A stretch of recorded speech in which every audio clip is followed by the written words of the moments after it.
it up, pump it up. Trae. Come on, come on. With Trae. Pump it up, pump it up. It's the day with This is the day to gain inspiration, to make a positive change in the nation. We're inviting you to partake in conversation, to raise your vibration. It's the day that we will all celebrate all of our peeps that make this thing elevate. Watch the negative fade away, cause it's the day with Trae.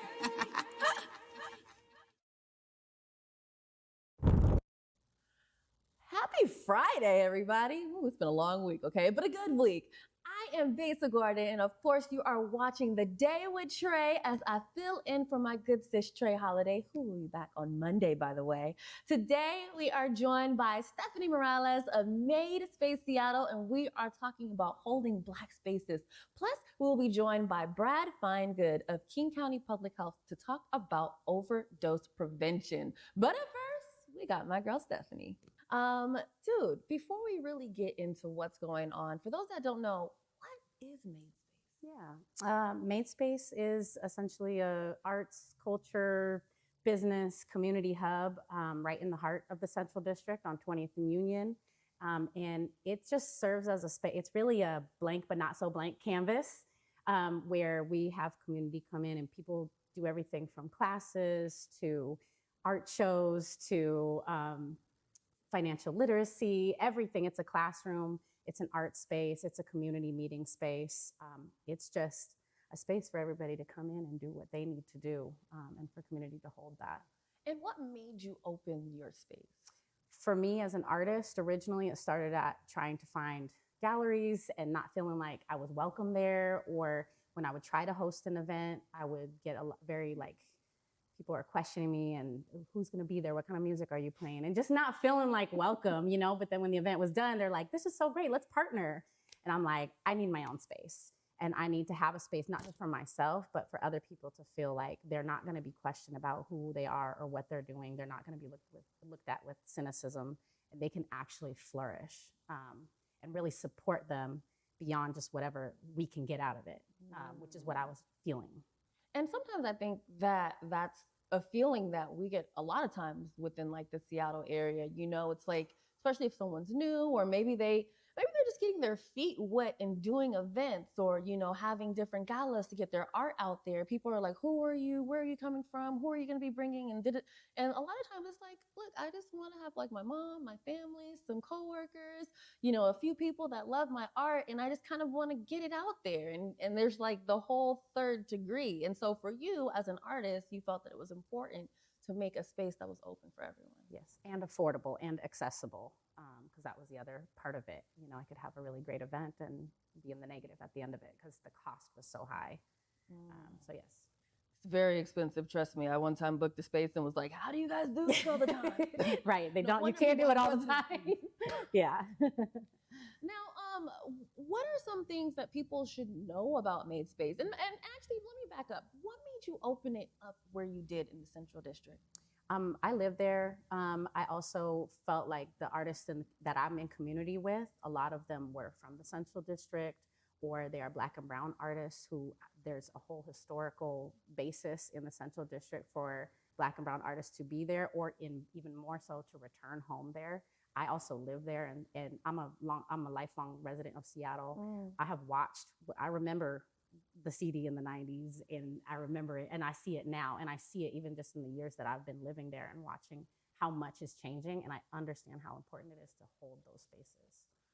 Feels like it's coming back to where it was back in the 90s, especially like, you know, last time I saw you was at Black Wall Street. And that reminds me of the feeling I had growing up in the city where, you know, we all would have the parties in the streets and we would all come together. And it was just a very, very Black explosive experience, but in the best way possible. Mm-hmm. And, you know, having spaces like yours is important for us to be able to put our art out and, you know, do our music, or, you know, even like Trae. I want to say that Trae actually had her Sankofa viewing party over there. Did. So it's like, you know, it's a space where anyone is able to come and utilize the space, and it's affordable to them, where they don't feel like you said, I had an event, I wanted to do an event, had an idea, now I'm broke. Mm-hmm. You know, that's not what you necessarily want to do. What is happening right now with Made Space that made you actually go on social media and put out a call to action to your community? Well, first of all, one of the things that I've been learning as I've been growing my business is being able to look at the data and, because you can be in the middle of a business and not really understand what's happening with your finances, not understanding what's happening with your capacity. And for me, what is important beyond just like creating Made Space is that it is sustainable. And I was able to look at my numbers and realize like, this is not going to be sustainable. I will have to make a decision in a couple months if it continues like this, that whether I can even keep the space open. And I told myself before I really get to it being the most dire point, I'm going to be vulnerable and tell people, hey, this is what's going on. And if you really care about this space and you have used this space or it's been important to you in some way, I need your support. And that can look like anything. There's a number of things that can look like. So that kind of, just being wanting to be transparent. And then, let's kind of go into that. How does that look? Like in terms of people using the space once again? I think it's so important for people to know all of the ways that they can utilize the space. So that way it's not a matter of, I'm not a painter, so there's nothing I can do there. Or, I don't have a movie that's being shown. But there's many different ways that people can use Made Space. I mean, it's a Made Space. It's gonna be, you know what I mean? Yeah. It's literally just, it's a blank but not so blank canvas. People come in there and we have everything from business pop-ups. We have markets and things like that. We have wellness and healing events. We have financial literacy things. We have people have just private parties. We have people that just want to do organizational retreats, film screenings. I mean, really anything that you can think of. I always invite people, come down to the space, look at it, and you tell me what you can dream up in here. And I'm going to support it in every way that I can. And then I also try to leverage our audience. So if you've got an event, I'm going to share it with our audience. I want to put it on our calendar. I'm going to tell people about it because I want us both to be winning in this situation. I don't just see it as a rental. And then, how has community showed up for you since you put out that call to action? Yes. I mean, I was actually really overwhelmed. I think I even posted it because I was just like, wow, I'm so overwhelmed by the response that I've gotten. And people have showed up in every way possible. I mean, not just, there's been financial support, but really some of the most touching stuff and really like meaningful stuff too has just been like people reaching out with different resources, with different programs that I didn't know about, or booking the space, or volunteering time, or volunteering services. There's just been, it's not always monetary. And actually some of the stuff that wasn't even monetary was really the most impactful because it's given me hope that I can reach sustainability through those resources that they've given me. I love that. And then, with spaces like yours, if it were to get into a point where spaces like yours were to start disappearing again, what happens to our beautiful Central District? Yeah, I mean, we're watching it being taken over everywhere I look. It's homes and spaces being torn down and apartment complexes that are just like, we're not there. We're not seen, we're not there. And so we're not thought of when the time comes for putting out resources, when the time comes for supporting artists, when the time comes for us meeting, even the times when we need to get together for different community reasons, it's not there and we don't have access to it. And then it just doesn't happen. And then all the things that happen after that those changes don't happen. It creates like that domino effect. And I think it creates, it sucks to say, but it creates a feeling for someone that grew up in the city to not feel welcome in their own neighborhood. Like, this is where you grew up. This is where you're, like, my mom actually grew up in the house that I grew up in because my grandmother used to own a house on 19th and Cherry. But now my whole family, they live out south. I'm the only one that actually lives in Seattle now. And at one point, there were like certain parts of the Central District that I didn't even feel welcome in because nobody in that area looked like me. Everyone had moved out. And now it's starting to change, which is why it's so important for us to keep those spaces like yours, because even if we don't live in the Central District anymore, we can still come to Made Space. Absolutely, yeah. It offers a space for a return home. And there's a very intricate network of other businesses and artists and people and community that, again, even if you don't live there, like you said, even people returning home and being there and having a place where they feel a sense of belonging. and where they can come together, even though many people have been dispersed, and feel completely welcome. Now, do you guys have any events coming up that we can support right now that are over at Made Space? Yes, it's not on the website yet, but 7/7 at 7 p.m. We're doing a first of. I'm going to start doing some collaborative fundraising events because, again, it's never something that I just want to do. It's an ecosystem. So Loving Room Books and myself, who are actually we're in the same building. Mm-hmm. We've experienced some of the same microaggressions. We have experienced the same struggle that it is to hold Black space. And so we're coming together on July 7th at 7 p.m. So y'all can come. It's a sliding scale situation. Just come out and support. And we're going to do some fundraising for our two businesses. I love that. And, you know, once again, I think it's so important for people to know how they can support you. So if you want to look directly into that camera and let anyone know, like, hey, if you want to support Made Space, this is how you can do it. And this is how you can actually save this Black space. Yes. There's actually 3 ways. They're all, you can go onto the website. On the website, you can subscribe to the newsletter that we're going to start doing monthly. So you can find out about all the updates of what's going on and how to support and how to tap in. You can also go and share your experience. We have like a little testimonials button, so you can click that, let us know what your experience at Made Space has been, or even just why a space like this matters to you. That is also really helpful in our storytelling as we, reach out for more support.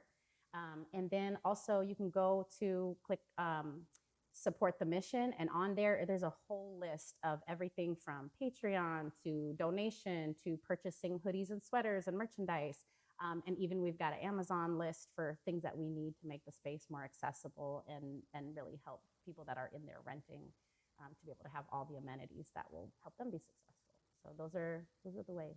I love that. And then of course 7/7 at 7 p.m. 7 at 7 p.m. Okay, you guys, look, I want for you to definitely pull up to Made Space, support, and definitely come out on 7/7. Grab your tickets for that, sign up for that. And if you've been to Made Space before, whether you've gone to an event, whether you've gone there and purchased something, whether you've walked by it, if it's given you a warm and fuzzy feeling, definitely make sure that you guys go on there and leave a testimonial. Believe it or not, and I say believe it or not because, sometimes if you don't have a business, you don't understand how far a testimonial can go, but they really do make a difference. So definitely leave those testimonials of how Made Space has affected you in a positive way. In the meantime, between time, Stephanie, I want to thank you so much for joining us. We are definitely going to have to save this space because, again, we need these Black spaces in the Central District so we can always feel that we are at home when we want to go home or come back home, We are going to go to a quick commercial break, but during the break, we are going to show you guys a little bit of the grand opening, which we were at for Made Space. And when we come back from break, we are joined by Brad Finegood from King County Public Health to talk about overdose prevention.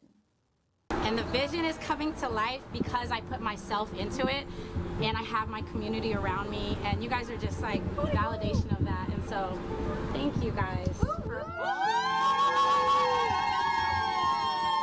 Ready? 1, 2, 3. What's going on right now? Made Space is opening up a super dope creative space on the corner in 20th and Union. It was co-founded by Stephanie Morales. Super honored to actually call her a true, genuine friend. And so the grand reopening is taking place. It was formerly known as The Link, and music, drinks, food, art, drumming, and community. For me, Made Space is being really intentional about making the space, making the time, making the art, making the community and connections. And so that's a place to do that at, because a lot of times we have that in our heart to do that, but the first step is where? We're at the grand reopening of Made Space, formerly the Link Project. And so I just took some not great stuff and was able to pivot it into a really exciting reopening of the space and focusing on the things that were really working and that I really have a passion for. So community events, art making, gathering, all that kind of stuff.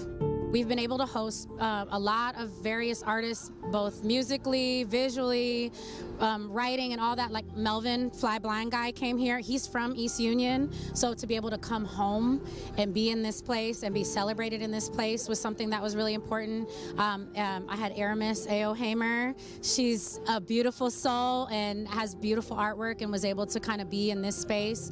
Adimbo Lakia, who is here today as our drummer, and was able to just put up some really amazing work, and he talked about how that show kind of launched him into the next level of where he's at, and that's kind of always been the goal with my business, and now holding space, that's what we're trying to do here. You know, it's just a launch pad and a place of growth. This is one of the few spaces that's actually ran by an artist that's left in this particular region that has such a rich history of Black folk and people of color. So I feel like Stephanie is really doing her part of really trying to like hold down the fort and make accessible space available for people who have been pushed out so much. One artist, two Black artists, and artists of color. So personally, like I'll just speak from myself and just speak from my heart why this space is really important to me is because I had one of my shows here, and she provided me with an affordable space, which is really hard to find now in Seattle, and it's already hard enough to live. And so like part of us living as artists is showing our work, exhibiting our work. So if we don't even have a space to show it, like what are we doing here? You know what I mean? So she's making that possible. The art scene is huge, but the Black art scene is small. And there's two sides of that. The negative is that it's small, but the positive is that we are like deeply rooted and deeply connected. So I feel like I know almost every Black artist of color out here. And so what I value about our community is that we look out for each other, you know? And so I feel like that's what makes Seattle art scene dope. But it is, I mean, I feel it, yeah, no, it was hot 2 years ago. And I think what artists can do now is get strategic about how to make this a long-term thing where we still keeping the narrative and keeping artists present. I'm gonna give you this direct example about how Made Space made it possible for me to pay my studio rent in Seattle. So she provided me with space to display my artwork up. During that event, I sold thousands of dollars of artwork. We had a commission part of it, so I was able to give her funds as well. One, the space, and also contributing to what she's doing. So it's also this like exchange that's really going on. And that's helping me, how I'm saying, pay my studio rent, like pay these bills out here, and really be a full-time artist and be independent from institutions that do come with a whole lot of strings. There's certain things you can't say. There's certain sort of smiles you have to give and hands you got to shake to kind of like make it work, you know? But Made Space is a perfect example about how she's helping to keep artists financially free from corporate institutions that push a certain narrative, and then we become a part of the whole puppet parade to keep that going. But it's like, when you not feeding me, I'm not worried about the hand. You're like, you're not supposed to bite the hand that feeds you. It's like, you're not feeding me, so we about to bite back. People were already doing a lot of businesses, and then of course during that pandemic, a lot of people were able to explore even further their passions, their interests, and grow into businesses. But you know, that leap from online to a physical space can be a little bit difficult. And also, especially with gentrification, we're all spread out all over the city and all over the county. And so this becomes a place where it's like, when you want to be intentional on supporting and elevating Black creatives and entrepreneurs, this is where you can come. It becomes a hub for that. And if someone's a business owner or creative that wants to tap into a wider community and wider audience, this is where they can come to. So it's like, you can bring your intention here and you're going to find a place to plug into that intention. I want everybody to understand that what the creative stuff they have inside of them has value, and they can make a living doing that, and they can make community doing that. So that's what the space is. In the space, the idea is we make time, we make art, we make community, and it's just a really intentional type of place. We have lost so many spaces. I really feel like there's a resurgence happening in the Central District of sort of taking back some of these spaces. You know, we acknowledge that the Central District will never be what it was, but we can take that, just like I've done here, and pivot. We can pivot it into something, into the new Central District, and take hold of these spaces and continue to occupy these spaces. And so that's what this is for. It's really even though there's a lot of color on the walls, it's a blank canvas. I want everybody to come in here, look, and see what they can dream up in this place.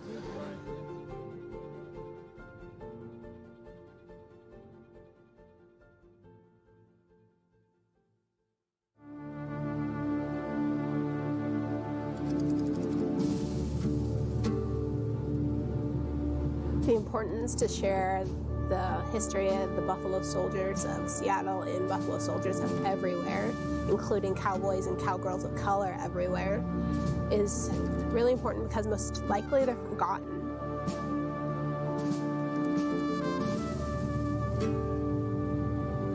It's important that they're acknowledged, especially for girls like me who look up to them. At a rodeo, it's got an impact on people when they see somebody doing something like that, especially a person of color, you know what I mean? It's got a big impact on people, I think. Representing the Evergreen State, I am your Miss Teen Rodeo Washington, Jessa Thomas. Welcome to the Windswept Farm.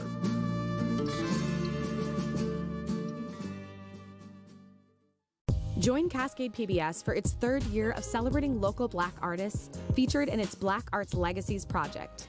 The evening will include performances by artists featured in the project, a portrait gallery of this year's artists, video highlights from the series, food, dancing, and more. Join us Tuesday, June 18th at 6:30 p.m. at Washington Hall. Learn more and RSVP for your free tickets at cascadepbs.org/events. Spring Awakening, live on stage this June at the Fifth Avenue Theater. Winner of 8 Tony Awards, Spring Awakening weaves youth, love, and the clash between generations all in one powerful rock musical. Buy tickets now at fifthavenue.org.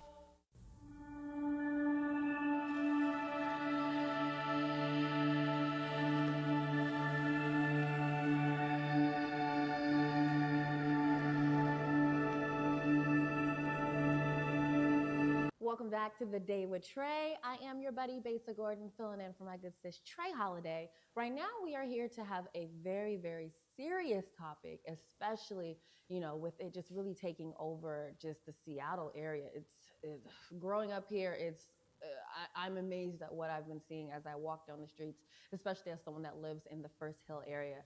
We are now about to be joined by Brad Finegood of King County Public Health to talk about overdose prevention. Hello, Brad. Hi, Besa. Thank you for having us today. Thank you for having me today. Thanks for having this conversation today. Thank you for, being here to have this conversation.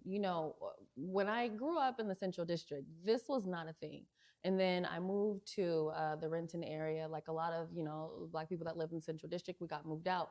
It wasn't until I moved back to Seattle. And when I moved back to Seattle, I moved to South Lake Union. And I was like, whoa, yeah, what is going on? And everyone's like, yeah, it's been like this for years. But, if you didn't necessarily live in the area and you just kind of drove through it, came in and out, you didn't really notice what was going on. Let's really talk about the magnitude of, the overdoses that are happening within our Seattle King County area. Yeah, and I appreciate your observation. It's really changed a lot in the last couple of years. The wrong convergence, the pandemic, and a really changing drug supply happened in 2019, 2020, and we started to see a huge increase in synthetic drugs, and especially fentanyl. In 2015, when I first came to town, there were 3 fentanyl overdoses in this whole county. Last year, there was over 1,000 fentanyl overdoses in this whole county. And so we've seen this huge exponential increase in fentanyl. We've seen it all around the country. We've seen it really up and down the West Coast, but we've really felt the heart of it here in the Northwest. And it's really continued to change and continue to evolve. And our community, our King County community, our Seattle community, our greater King County community has been tremendously impacted. I can't even give a percentage number hike on that. That is wild. And I don't necessarily know if you have like a definitive answer for this, but how is it getting here? Yeah. And not only getting here, it's massively dispersed at that point. Yeah, here's what we know is that fentanyls came in a couple of different forms, and it's gotten increasingly less expensive. When it first came into the community back really in 2019, we saw it in the form of these counterfeit pills, right? So somebody who might have been taking pain medication and had to stop taking their pain medication or looking for pain medication might end up buying some type of pain medication that they thought was pain medication, but it was really fentanyl. It was like 1 to 3% fentanyl. It was much more expensive at the time, much harder to find. And we know that since 2018, 2019, those fentanyl pills are readily available as inexpensive as less than $1. They're everywhere. And we've seen a really changing drug supply. So now we're not only seeing fentanyl come in the form of these counterfeit pills, but we're also seeing fentanyl come in the form of white powder and rock form. And why that's really important is because we know sometimes in the community that people have used other drugs like cocaine in different forms and not had really bad impacts from it throughout time. But now we're seeing those powders and the rock form that the fentanyl purity in that is anywhere between 15% to 90%. So somebody who's not used to doing fentanyl, their body's not used to doing it, might have some really bad impacts without knowing. So that's why it's really important that we think about and we use the tools that we have, because we have a lot of tools at our disposal. Is there a way, because I don't remember what I was watching, but I seen a woman and there was a newscast and they were going around to different encampments, and she was actually talking about how she'd had body pains and how she didn't have any health care, so she wasn't able to go get, I want to say it was like opioids or something like that. And so she would buy her pills off of the streets. And within doing that, of course, she now is putting herself at risk of getting some type of, opioid, substitute that may actually have this fentanyl in it. If you are trying to get, like your body fixed, you're just in pain and you're just like, I'm just trying to get rid of my pain. I'm not trying to do all of that. Is there a way for them to look at it with the naked eye and know that their pill has been, infected, if you will? Yeah. So a couple things just on what you're talking about. Number one is that we've seen a lot of people who are struggling with fentanyl and dying of fentanyl and having bad impacts of fentanyl, who aren't the young kids, but they're really the older population, right? In their 40s and their 50s and their 60s, who have a lot of chronic, health conditions, some pain that they're trying to manage, all that type of stuff. So we've seen that and the impacts. And we have amazing physicians around this community who work for places like the Healthcare for the Homeless, who work for our public health agencies, who work for other community health agencies. And there's amazing treatments that are available. And so we really encourage people to, to have that trust and faith that sometimes they've, not always had in the medical system, but we really have some amazing providers. And the other thing is there is a way for people to know and to understand if fentanyl is in their supply. So people can get access to fentanyl test strips. And fentanyl test strips, through King County, we put out 30,000 fentanyl test strips in the first quarter of 2024, because we know that people don't want to be doing fentanyl a lot of times and want to make sure that they're not. So through public health, through a lot of community providers, people can get access to fentanyl test strips. We actually now have 4 vending machines around King County where people can go without any, it costs nothing. It's a public health vending machine, and get access to fentanyl test strips and other life-saving devices like Narcan that can bring somebody back from an overdose if they're having an overdose. Now, how do the test strips work? Yeah, so there's instructions on the test strip. So we would encourage everybody to follow the instructions, because it's not super smooth, right? But they take just a tiny, tiny bit of the substance, so people don't have to worry about wasting their substance or whatever. And they dilute it in water. There's a little device to help them dilute it, and then they just dip it in, just like a little litmus test type thing. And they read the results just like the instructions show. So it's just like basic science class, but people can tell just within a matter of minutes whether or not there's fentanyl in their drug supply. I'm curious to know, like, if someone takes fentanyl by accident, how long does it take for them to know before it's possibly too late? Yeah. I think what's really important is that people understand and know what the signs are of somebody who may be using fentanyl, maybe purposefully, maybe not purposefully, or if you have a loved one that you're really concerned about. Fentanyl is a very powerful opioid, which is a depressant, right? It's going to make you really quiet, lethargic, almost like asleep, right? So what a fentanyl overdose actually looks like, it looks like somebody going into a deep, deep sleep. So if you see a loved one or somebody you care about, or even somebody out there in the community that looks like they're falling into a deep, deep sleep and it doesn't look natural, you want to check on somebody to make sure that they're okay. Because with fentanyl, as powerful as it is, the time frame that you have to intervene in their overdose so that they don't die is really, really critical and often really short amount of time. So, okay, say, we're not too far from Pioneer Square right now. Say we're walking down the street and then we see someone and maybe they're like sitting on some steps, or I've seen people just hunched over in the middle of the street. Yeah. Is that hunching over a sign of a fentanyl overdose? That's a great, great question, right? So sometimes it's really difficult to tell if somebody, is living outside and you don't know if they're in an overdose state or if they're just sleeping, right? And that front hunch is really a really important sign. So when I see somebody like that and I'm walking down the street, all I'll do is ask them, hey, are you okay? And I've talked to friends and now they're asking people, hey, are you okay? I went onto the bus one time and there was a person, he was in that front hunch slumped and he was a little bit slumped over, but he had all of his paperwork scattered everywhere, right? It just didn't look normal, right? Nobody asked him how he was doing, if he was okay, right? All I did was say, hey, buddy, are you okay? And he didn't answer the first time. So I knew something was up. I said, hey, are you okay? In just a little bit louder voice, right? He didn't answer. So I just tapped him on the shoulder. Hey, are you okay? And he came to, and he's like, yeah, I'm okay. Thanks for checking on me, right?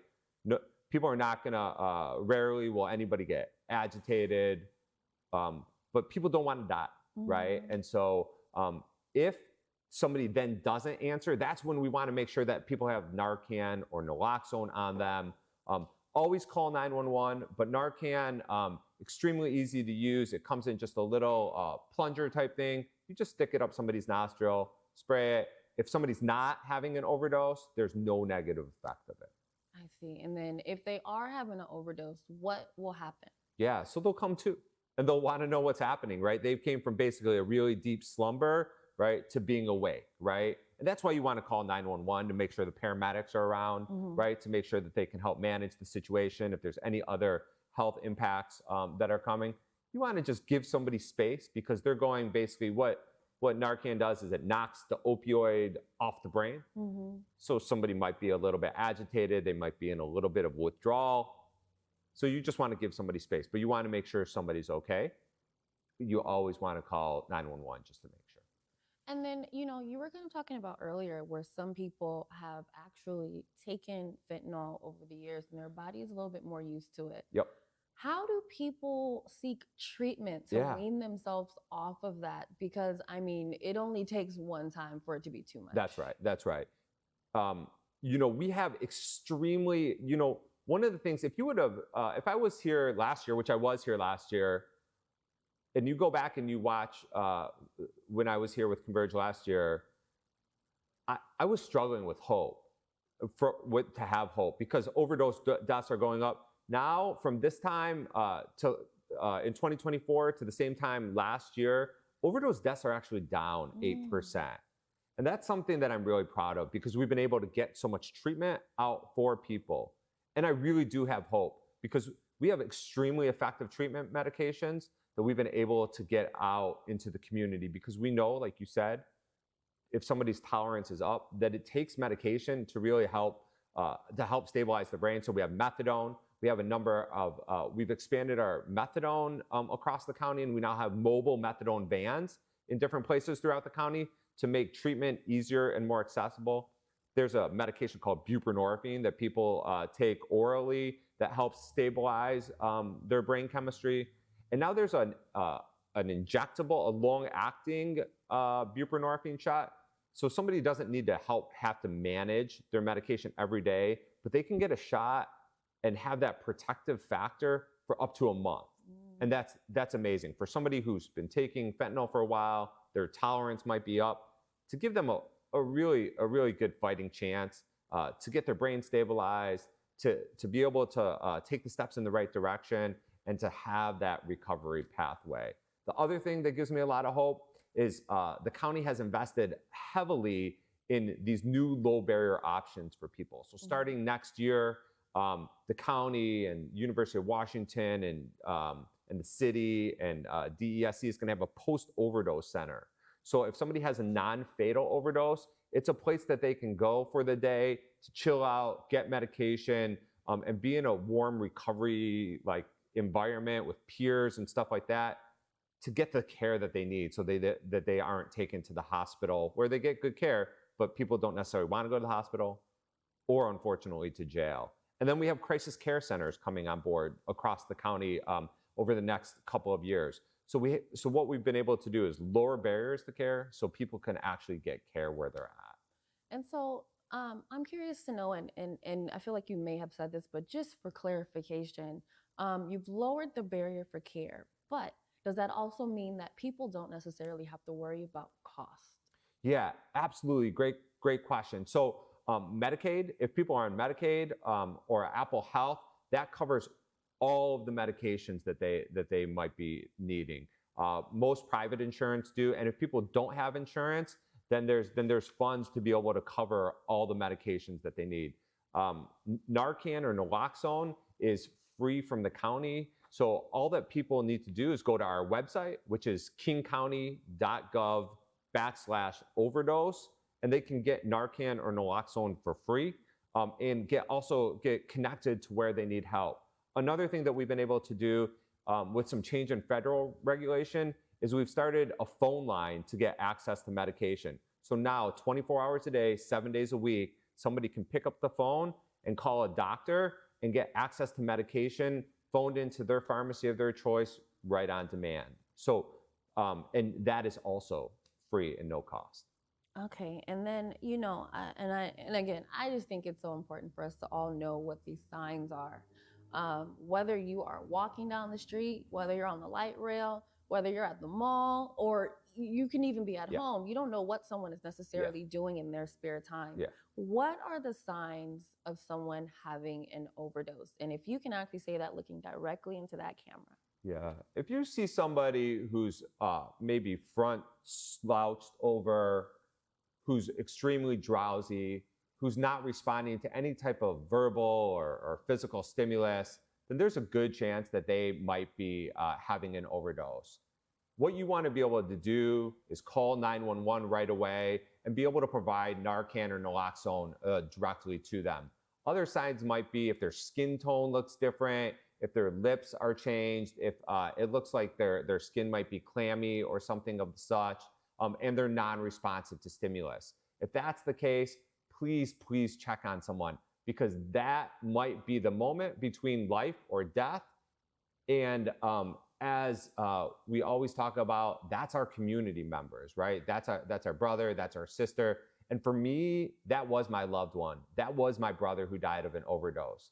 And if the person who was with my brother that day knew what an overdose looked like, he'd probably be here with us today. I'm so sorry to hear that also.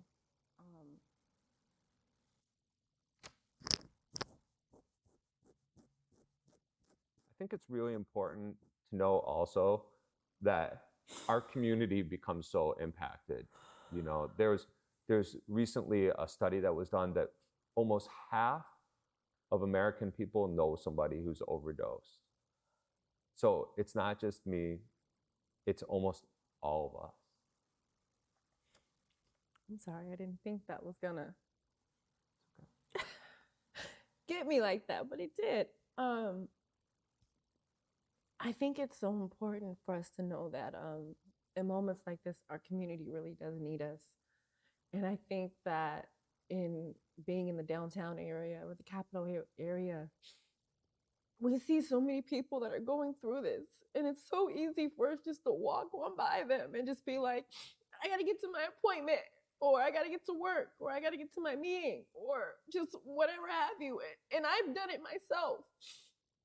And what's really unfortunate about that is you don't know, and I personally don't know how many people I could have left for just, for better words, dead, and just being in my own zone. And I think it's so important for us to realize that our community is hurting from things that we may not have ever experienced, but whatever it is, however they got there, it's important for us to be there for them. And it may seem like an extra thing to grab when it comes to that Narcan, or to be like, hey, are you okay? But that's someone's life. That's someone's mom, dad, brother, and sister. And man, it's such a heavy topic, but it's such a topic that needs to be talked about. And these are signs that we all need to be aware of, rather than just, oh, it's just another guy slumped over. Like, this is someone that's going through it. So I'm sorry. I definitely want to thank you for coming in and talking about this, and just once again educating our audience on what to do if they see this happening, and how they can, be a part of changing what our city looks like, and also changing and even saving a life. Whew. I am going to gather myself, you guys. And Brad, I want to thank you once again for coming in. We are going to go to a quick break, and then we are going to wrap up the show for the day.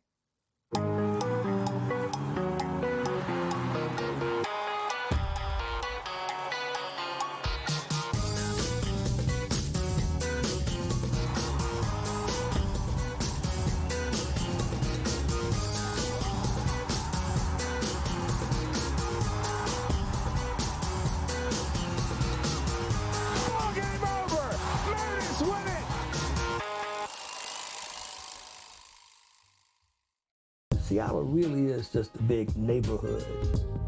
It was a place for us to grow. We all have a gift of some sort. It's just my vision of what I see. Theater allows you to hit harder and be more. There's a sense of hope that your story will survive longer than you will. Stream on the Cascade PBS app or watch live. Fridays at 8:50 p.m. on Cascade PBS. Learn more at blackartslegacies.com. Africatown Plaza is our latest affordable housing development project. It's 126 units of affordable housing over community commercial space. It's the first time in my career, and I've been doing this for 10 years, that I was able to design for people who look like me. Africatown Plaza is a beacon of hope. Africatown Plaza is a love letter to the community.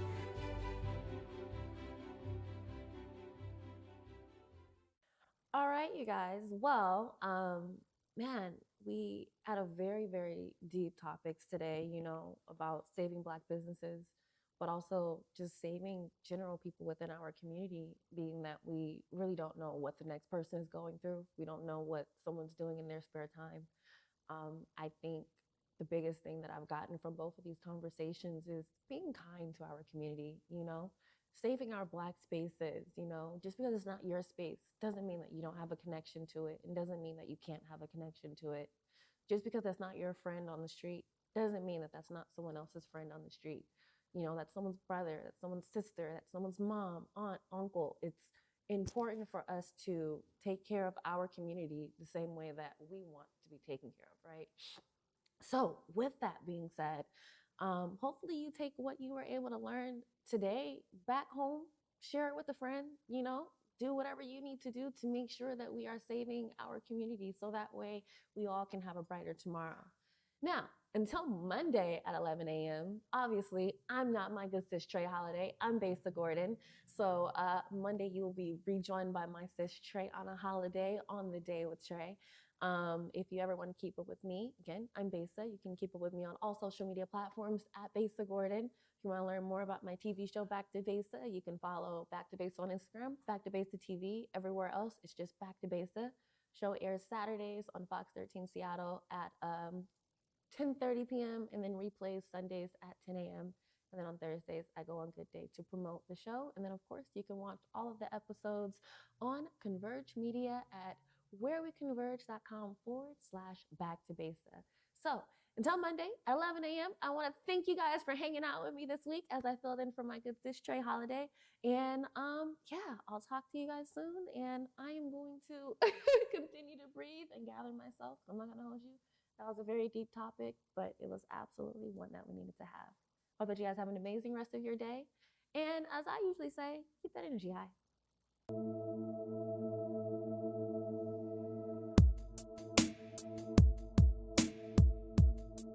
Converge Media produces culturally relevant content for Black and urban audiences.